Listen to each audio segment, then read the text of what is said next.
Hi friends, എല്ലാ കൂട്ടുകാർക്കും പുതിയൊരു വീഡിയോയിലേക്ക് സ്വാഗതം. ഇന്ന് നമ്മൾ പച്ചമാങ്ങ ചമ്മന്തിയാണ് ഉണ്ടാക്കാൻ പോകുന്നത്. പച്ചമാങ്ങ വീട്ടിലുണ്ടെങ്കിൽ വളരെ പെട്ടെന്ന് നല്ല ടേസ്റ്റിയുള്ളൊരു ചമ്മന്തി ഉണ്ടാക്കിയെടുക്കാം.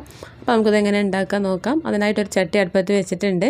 ചട്ടി നല്ലോണം ചൂടായതിനു ശേഷം ഇതിലേക്ക് ഒരു 1/2 ടീസ്പൂൺ അളവിൽ വെളിച്ചെണ്ണ ഒഴിച്ചെടുക്കാം.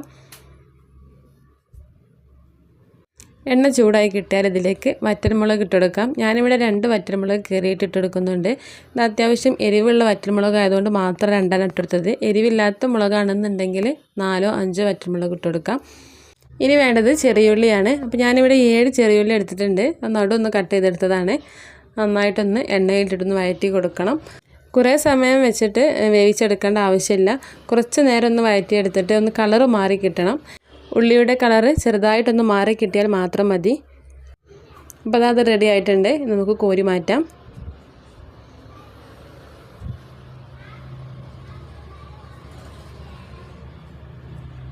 ഈ മിക്സിയുടെ ചെറിയ ജാർ എടുത്തിട്ട് ഇതിലേക്ക് പച്ചമാങ്ങയാണ് ഇട്ടെടുക്കുന്നത്. ഒരു പച്ചമാങ്ങ ഇതേ ഒരു വലുപ്പത്തിലുള്ള കഷ്ണങ്ങളാക്കിയിട്ട് കട്ട് ചെയ്തെടുത്തതാണ്.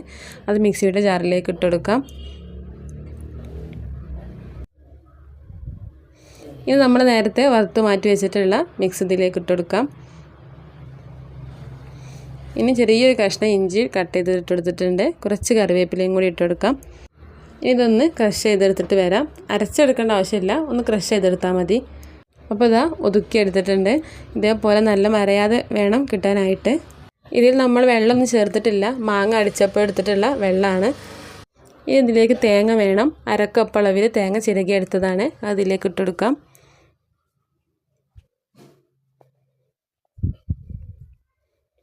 ഇതിൻ്റെ കൂടെ തന്നെ ഇതിലേക്ക് ആവശ്യമായിട്ടുള്ള ഉപ്പും കൂടി ചേർത്ത് കൊടുക്കാം.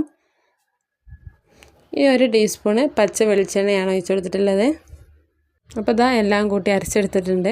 അപ്പോൾ നമ്മുടെ ചമ്മന്തി ഇവിടെ റെഡി ആയിട്ടുണ്ട്. നിങ്ങളെല്ലാവരും ട്രൈ ചെയ്ത് നോക്കുക. ചോറിൻ്റെ കൂടെയും ചപ്പാത്തിയുടെ കൂടെയൊക്കെ കഴിക്കാൻ നല്ല ടേസ്റ്റാണ്. വീഡിയോ ഇഷ്ടപ്പെട്ടാൽ ലൈക്ക് ചെയ്യുക, ഷെയർ ചെയ്യുക, സബ്സ്ക്രൈബ് ചെയ്യുക. അടുത്ത വീഡിയോയുമായി വീണ്ടും കാണാം. താങ്ക്